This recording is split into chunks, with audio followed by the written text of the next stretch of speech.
call to the New Yorker coach. Listen me. My friend Bastien, he hasn't coach. He's the best boxer of New York.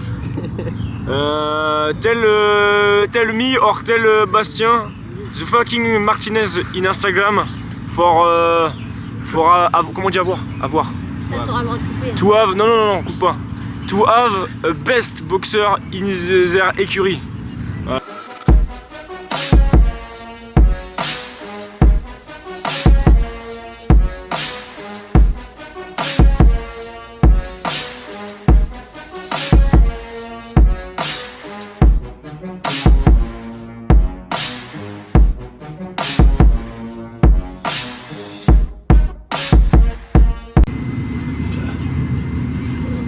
Mais Bastien. non, ouais, je t'avais même pas vu gros. C'est ouf. Ça va ou quoi? Putain, elle monte des petits hein bordel. Attends mais depuis quand t'es là gros? Je sais pas là, ça fait 3 jours qu'on est arrivé chérie. 3 jours. Mais ça fait 3 jours que t'es en face de moi du coup? Et toi c'était depuis combien de temps? Parce qu'on t'a plus vu depuis des mois là. Oh, T'es mec, passé où Bastien? moi ça fait 1 an et demi que je suis là, mais là ça fait 2 mois que je suis là sans être là en fait. T'as tu vois. disparu mon ref. Ouais, mais je suis parti. Qu'est-ce qui s'est passé? Ça c'est une très bonne question. Hein. Franchement, qu'est-ce qui s'est passé après mon combat final des Golden Gloves? C'était le 21 avril. Je perds par KO, mon premier KO. Donc en vrai j'en avais un peu parlé mais j'avais pas vraiment expliqué ce qui s'était passé. Totalement de ma faute franchement. Tu vois le game plan c'était. Donc le mec c'est un gaucher, grand, tout ça, il est grave grand cet enfoiré, il faisait 1m85 au moins. Et bref, le truc c'était une fois que tu le cognes, tu suis avec le crochet bras avant, tout ça.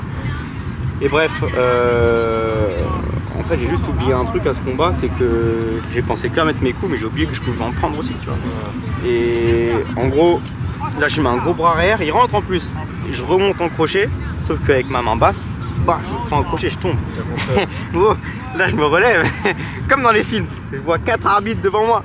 Ils me disent ça et tu vois, enfin mentalement moi jamais je pense à abandonner ou quoi. Donc ils me disent c'est bon, je dis ouais gros.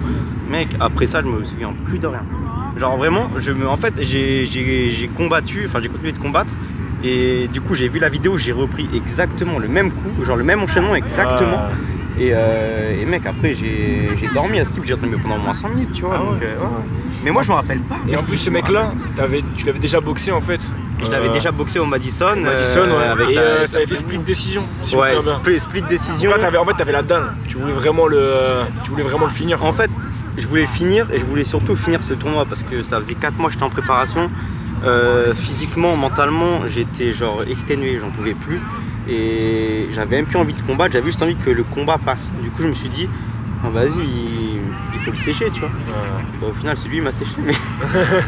ouais, mais en fait, j'ai vu le début de ta préparation. Ouais. C'est vrai que je t'entraînais dans des conditions qui étaient pas faciles.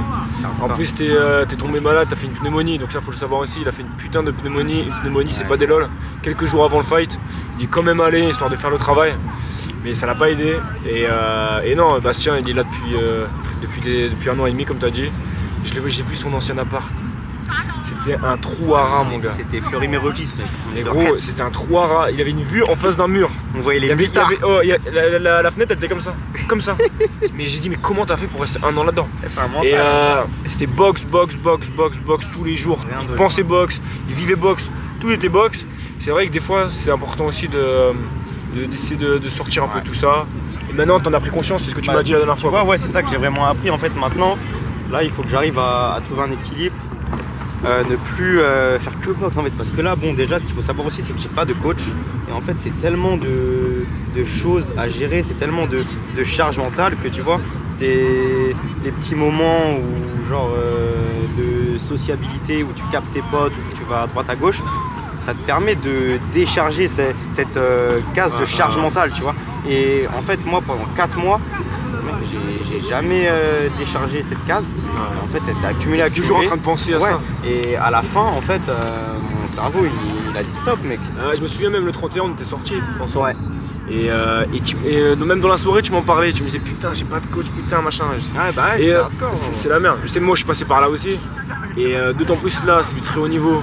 À New York, il y a un level de fou, combat tous les week-ends. Mais en fait, sans coach, à New York, là, c'est encore plus compliqué. En tant que Français, où tu dois en faire 2 fois plus que les autres, Je pense même pas qu'il y a un mec qui ait déjà fait ça, arriver en finale des Golden Gloves sans coach. En vrai, c'est déjà une prouesse, mais bon, forcément, moi je peux pas être satisfait de ça parce que le résultat était pas là, tu vois, à la fin au final. Mais quand je vois que j'ai quand même réussi à faire tout ça seul, je me dis purée, si j'arrive à trouver un bon coach, genre j'aurais plus de limites parce que là, tu vois, en fait c'est tellement de taf, il faut que tu te lèves le matin, que tu saches tu travailles ce en que plus tu à dois côté. faire, ouais, que tu saches ce que tu dois faire comme entraînement, savoir si tu le fais bien parce que tu n'as aucun regard extérieur, qu'après ça, tu ailles t'entraîner, après ça, tu ailles en cours parce que je suis aussi étudiant ici pour avoir le visa. Enfin, trop de trucs, c'est hardcore. Et même, tu vois, quand j'ai attrapé la pneumonie, je peux pas m'arrêter de travailler parce que ça coûte trop cher. Donc du coup, alors que c'est une période où j'aurais dû justement prendre du temps pour moi et récupérer pour me mettre bien avant le combat, et ben t'es là, tu vas taffer, tu marches 20 km par jour avec 6 chiens, tu vas en cours, par-dessus ça t'es au régime, donc tu t'alimentes pas de fou.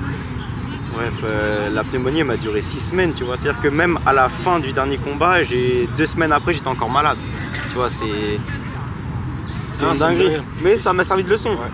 Je répète souvent aussi que t'as pas le choix et que si tu rentres de réussir, t'as pas le choix de réussir et que si tu rentrais en France, t'arrêterais la boxe. Ouais, là, comment ça se passe ton visa, etc. Raconte-nous un peu. Donc là, en fait, ce qu'il faut savoir, c'est que moi, je suis parti avec un visa étudiant. Et en fait, mon visa étudiant, c'est terminé en décembre dernier, je crois. Et du coup, en fait, là, clairement, si je quitte les États-Unis, je peux plus revenir.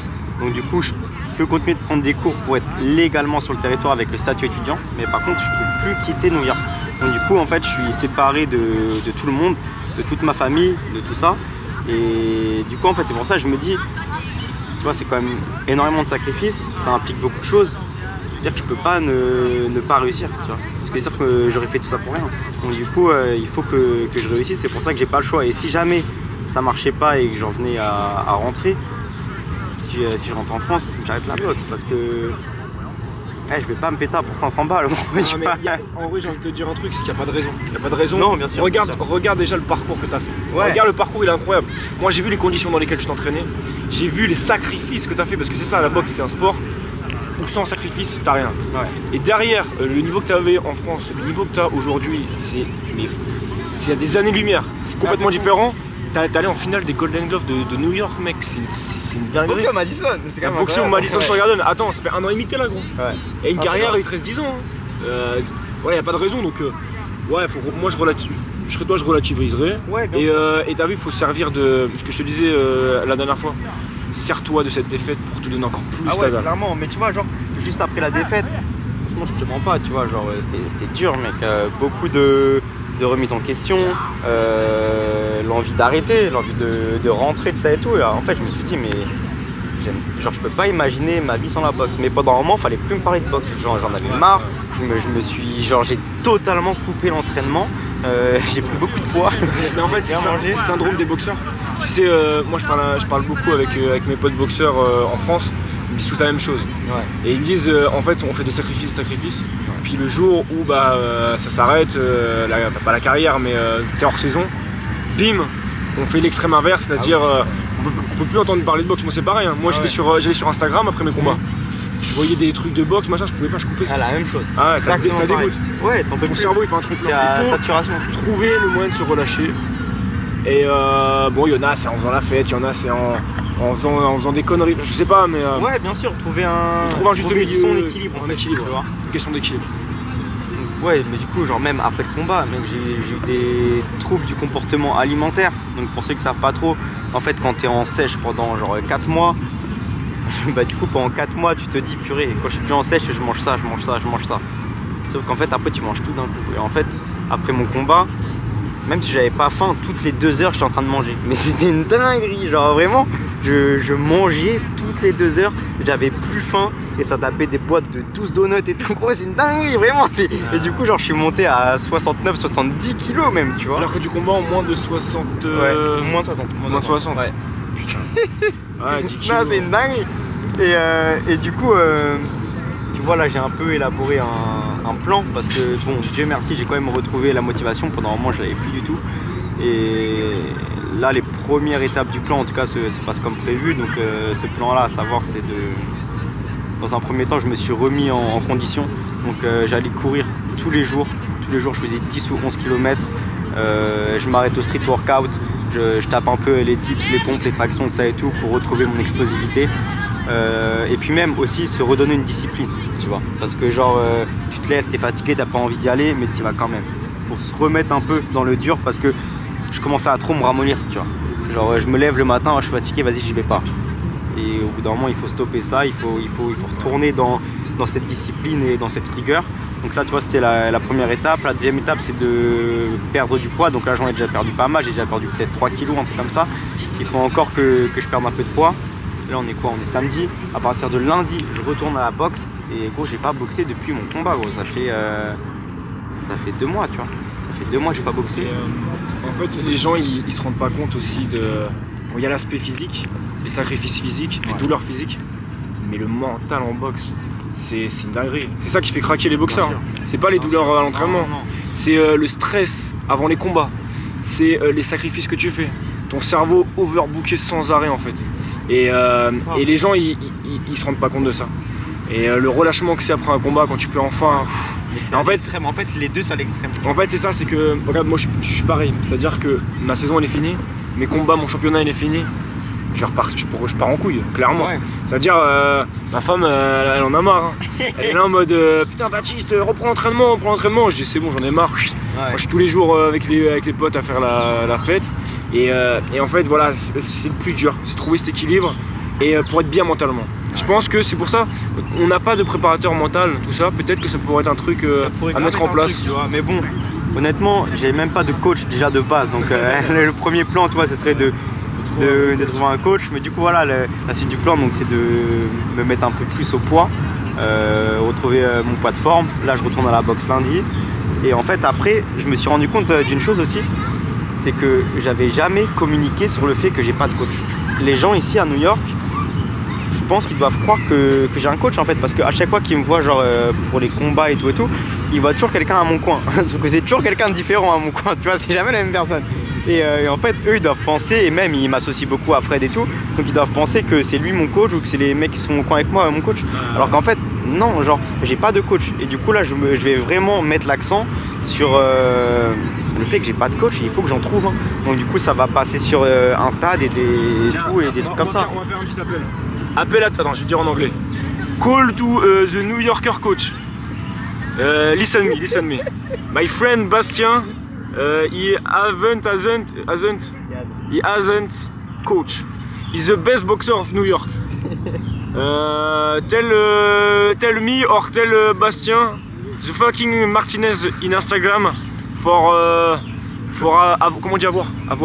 Ça t'aura le droit de couper. To have, non, coupe pas. To have a best boxer in their écurie. Thank you very much. Why are you here tonight? Très bien. Respect du Haut-Anglade. Putain, on est dans la crois merde, que le message est passé. Ils vont rien comprendre, mec. On n'aura jamais de message. Je crois que t'auras jamais de coach, Bastien, c'est fini. Et là, en fait, tu nous laisses un peu sur notre faim. On aimerait savoir c'est quoi la suite. Alors en fait, tu vois, la suite, franchement, j'ai énormément réfléchi à ça, tu vois. Et bon, déjà, en fait, ce qu'il faut que je fasse, c'est que je reprenne, les réseaux, vraiment. En fait, tu vois, toi, tu as un excellent exemple. Quand je vois un peu les opportunités que tu peux avoir grâce au réseau et tout, moi, je me dis que ma vie serait vraiment beaucoup plus simple en ayant des sponsors, si je peux travailler un peu moins, parce que c'est vraiment une vie qui s'arrête jamais, tu vois. Donc, si je peux avoir des opportunités ou des choses comme ça pour moins taffer, je vais le faire. Donc là, je vais vraiment essayer de me lancer sur les réseaux, même si bon, maintenant je pense que les gens depuis le temps commencent à le savoir, mais c'est pas un truc qui est naturel chez moi, tu vois. Je suis pas trop dans ce délire là, mais il faut vraiment que quand même je le fasse. Je pense que ça peut intéresser pas mal de gens, parce que je pense que ma story elle est cool quand même, tu vois. Ouais, l'histoire elle est belle, t'as un bon storytelling comme on dit. Ouais. Et je pense que ouais, tu devrais te mettre. Moi j'ai fait un carnet, je sais pas comment dire, un prospectus entre guillemets, Ouais. où j'ai mis mon palmarès, j'ai mis mon nombre d'abonnés, tous mes trucs, et je suis allé démarcher des entreprises directement. Ouais, un média kit, voilà. Ouais. Je suis allé directement démarcher des entreprises, je prends 15-20 refus, mais c'est chiant, mais il y en a toujours un qui va être là. Et tu vois, genre là, t'as fait des contacts sur New York. New York, c'est une ville où il y a beaucoup d'entrepreneurs. Tu devrais même, tellement vite. et ça va très vite, dans notre entourage, au Work and Fight partout, il y a des gens qui sont en place, n'hésite pas à leur en parler. Et derrière, c'est vrai que c'est chiant et tout, c'est la partie relou à faire. C'est pour ça que c'est bien d'avoir un manager aussi. Mais bon, voilà, on est tous passés par là. Et fais ce petit truc, là, justement, t'es pas encore en reprise de la saison à fond, machin, truc muche. Voilà, donc là, profite de ce temps-là. Pour les moments où tu vas pas t'entraîner, c'est pas grave. Et ben ces moments-là, tu en profites pour aller démarcher les entreprises. Ouais, bien sûr, mais en plus, tu vois, genre, Dieu fait bien les choses parce que justement, pendant cette période où je me suis pas entraîné, ça m'a permis de m'ouvrir un peu plus, être un peu plus social et tout. Et je pense que ça, du coup, ça va être des choses qui vont me faciliter pour aller vers les gens et leur parler et tout. Tu vois, j'aurais même, en fait, rien. C'est là maintenant que je capte. Oh non. J'ai commencé à me remettre bien à l'entraînement. Comme par hasard, après, on me propose du pet sitting chez un pote à moi qui a une salle de boxe. Donc du coup, là, je recommence à reprendre l'entraînement de boxe tranquillement et tout. En fait, tout suit son chemin. Là, je me sens vraiment beaucoup mieux mentalement, physiquement. Et voilà, là, la prochaine étape, vraiment à terme, c'est de trouver un coach. Parce que maintenant, ce qui est clair, c'est que je ne combattrai plus sans coach. C'est trop dangereux, je l'ai vu. Déjà, Dieu merci, je suis sorti intact du combat. Ça aurait pu être pire. Donc, je combattrai plus sans coach. Et voilà, là, la première étape, la première étape, ouais, tout court, c'est de trouver un coach. Et après, une fois que j'ai un coach, que je me sens bien, que j'ai créé un lien avec, c'est repartir au combat et c'est repartir à la guerre. Et toi, ça me fait grave plaisir que tu sois là. Parce qu'en fait, avant, j'étais un peu le seul soldat ici. Là, tu vois, maintenant, on est deux soldats. On va se tirer vers le haut l'un l'autre. Et ça ne peut que nous apporter. Ouais, là franchement, il y a du lourd qui va arriver sur nos chaînes respectives. On va bosser ensemble, on va aller faire la guerre ensemble. Vous avez déjà vu de quelques vidéos, on était tous les deux. C'est que le début, on va retourner New York. Les Français, ils ont faim. On va se tirer vers le haut. Et voilà, il n'y a que du lourd qui arrive. Abonnez-vous à Bastien en masse, attends, sur ta chaîne. Merde.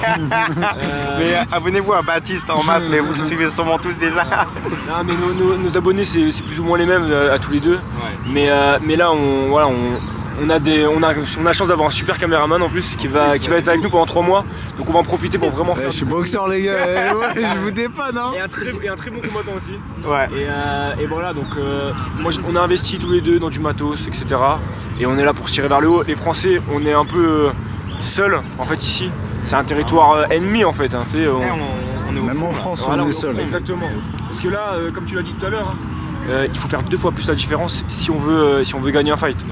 Il faut s'entraîner 2 fois plus. Ici, les mecs, ils ont la dalle, ils ont grandi avec ça. C'est dans leur mentalité la boxe. Nous, on est les petits Français qui débarquons d'un peu de nulle part et on doit faire nos preuves. Et c'est toujours bien d'être bien accompagné. Alors même si on n'a pas de coach, on n'a pas de machin, c'est pas grave, on sera tous les deux et on va trouver des solutions. On va trouver des solutions. Donc voilà, bilan de cette vidéo. J'ai retrouvé la flamme, elle était partie. En fait, je pensais qu'elle était partie, mais elle n'était pas partie. Là, maintenant, elle est genre 2 fois plus grande. Je l'ai ravivée. J'ai la dalle, sa mère. Donc maintenant, Le feu, il est ardent. ouais, clairement. Là, franchement, là, c'est même pas l'œil du tigre, c'est l'œil du. Trouvez-moi un animal plus dangereux. Regarde, tigre, putain. Le tigre à dents de sabre. Ouais, voilà, c'est l'œil du tigre dans le sable, gros. Je vois pas le sable dans mon œil. Et donc non, voilà, là, on va repartir très fort et tout en restant bien équilibré, socialement, mentalement, physiquement, psychologiquement, tout ce que tu veux. Voilà, suivez ça parce que ça va arriver très fort. Abonnez-vous, partagez et voilà. Let's go les mecs.